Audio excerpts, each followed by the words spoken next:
आधी साखर महागली, मग तांदूळ महागले, मग कांदा महागला, मग लसूण महागला, मग आलं महागलं, मग वेलदोडे महागले आणि त्यानंतर म्हशीचं दूध महागते. ते पण थोडं तितकं नाहीये, तर म्हशीचं दूध तब्बल 9 रुपयांनी महागणार असल्याची माहिती समोर आली आहे. त्यामुळे आता मध्यमवर्गीयांची मोठी पंचायत होणार आहे. तर शेतकऱ्यांसाठी हा प्रत्यक्ष दिलासा देणारा दुधावरची साय गोरगरिबांच्या लेकरांच्या ताटात जाणार की आताही मधल्या दलालांच्या घशात जाणार, याचा हा स्पेशल रिपोर्ट पाहूयात.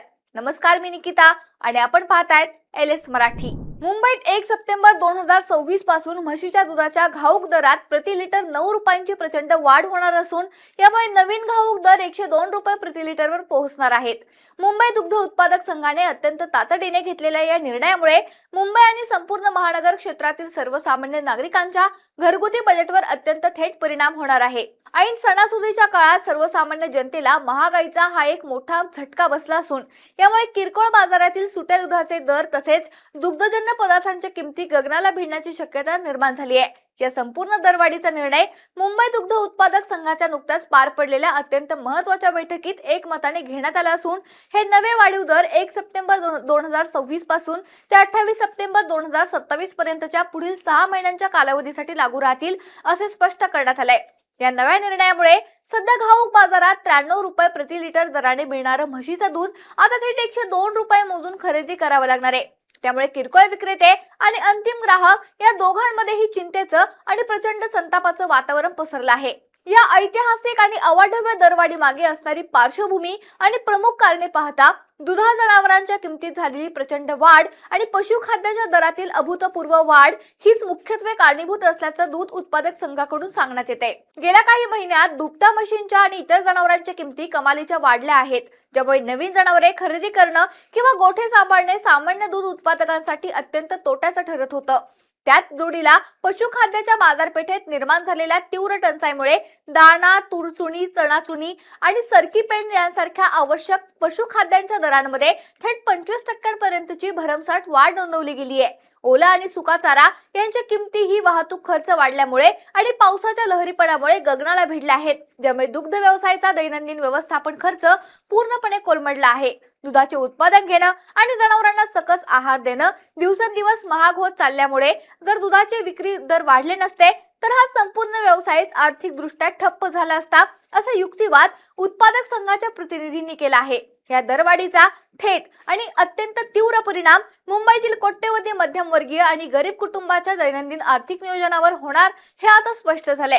मुंबई सारख्या महानगरामध्ये सरासरी प्रत्येक कुटुंब रोज किमान 1 ते 2 लिटर दुधाचा वापर चहा, कॉफी, मुलांचं आरोग्य आणि रोजच्या जेवणासाठी करत असतं.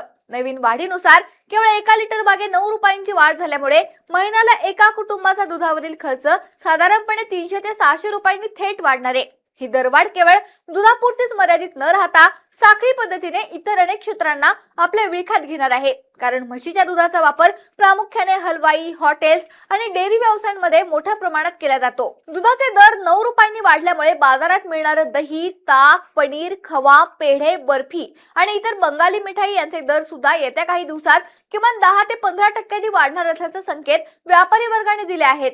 त्यामुळे आगामी गणेशोत्सव, नवरात्र आणि दिवाळी यांसारख्या मोठ्या सणांमध्ये गोडधोड पदार्थ बनवणं किंवा बाजारातून मिठाई खरेदी करणं सामान्य माणसाच्या खिशाला कात्री लावणारे ठरेल. या निर्णयामुळे मुंबईतील हॉटेल व्यावसायिक आणि चहाच्या टपऱ्या चालवणारे छोटे व्यावसायिक कमालीच्या अडचणीत आले असून त्यांच्याकडूनही दरवाढीची तयारी सुरू झाली आहे. मुंबईची जीवनवाहिनी मानला जाणारा टपरीवरील चहा आणि कॉफी यांचे दर सुद्धा दूध महाग झाल्यामुळे प्रति कप 1 ते 2 रुपयांनी वाढण्याची दाट शक्यता निर्माण झाली आहे.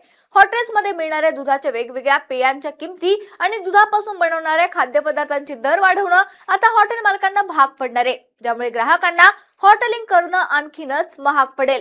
किरकोळ बाजारात सुट्ट दूध विकणारे व्यावसायिक सुद्धा या घाऊक दरवाढीचा आधार घेऊन ग्राहकांकडून प्रति लिटर 105 ते 110 रुपयांपर्यंत दर आकारण्याची शक्यता नाकारता येत नाहीये, कारण त्यांना त्यांचा वाहतूक खर्च आणि नफ्याचं प्रमाण टिकून ठेवावं लागतं.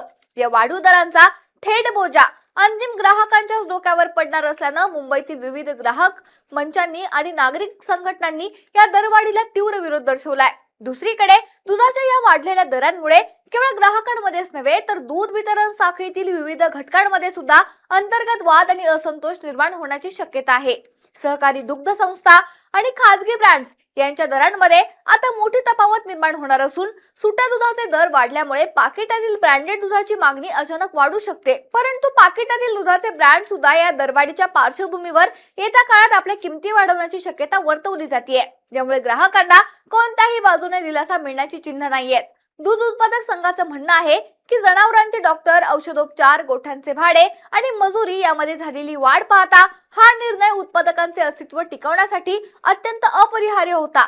सद्यस्थितीत दुग्ध व्यवसायाला शासनाकडून कोणतेही थेट अनुदान किंवा किमान आधारभूत किंमत मिळत नसल्यामुळे बाजारपेठेतील मागणी आणि पुरवठ्यानुसार दर वाढवणं ही त्यांची मजबुरी बनली आहे. मात्र या आर्थिक चक्रात होरपळणारा मुंबईचा सामान्य करदाता आणि कष्टकरी नागरिक मात्र सरकारच्या आणि प्रशासनाच्या हस्तक्षेपाकडे आशेने पाहत आहेत की या दरवाढीत काहीतरी नियंत्रण आणलं जावं. Bureau report, LS Marathi.